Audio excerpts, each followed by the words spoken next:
الله پاک ویلو چې د موسی علیه السلام او د ابراهیم علیه السلام صحیفې تاسو نه دي مطالعه کړي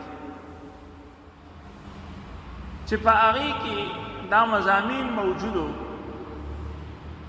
یو مضمون نیم تذکره مخکې شوې وه او دا چې انسان ته به د خپل عمل بدل ملاویږي، انسان ته به د خپل ایمان فائدہ ملاویږي، د بل چا ایمان ته څه فائدہ نشي ورکولی. یعنی څوک دا نشي ویلی چې زما ټول اولاد مسلمانان دي، نو که ته کافر نو د اولاد ایمان تاسو ته څه فائدہ نشي در رسولی.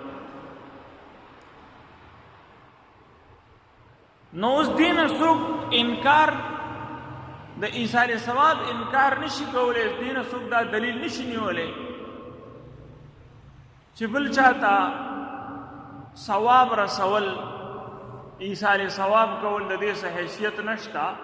بعض کسانو دا خیال دی، غیر مقلدین وغیرہ دا غي دا رائے ده چې څوک چاته ثواب نشي رسولی، بس خپل عمل چې څوک هغه به ایثار ثواب نشته.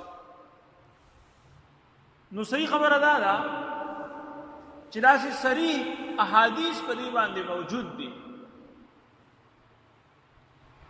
د بخاری شریف یو روایت ده چې یو صحابي راغی، دوانو جهانو سردار حضور نبی اکرم صلی الله علیه وسلم ته او فرمایل چې زما مور اچانک وفات شوه، که چېرته هغې خبرې کړې وی نه ضرور به ما ته دا وصیت کولی چې صدقې وصیت به کولی، نو آیا زه هغې پسې صدقه وکړم؟ نو حضور نبی کریم صلی الله علیه وسلم ورته وفرمیل چې او صدقه وکړه، ثواب به ورته رسي. دا د بخاري شریف صحیح روایت دی.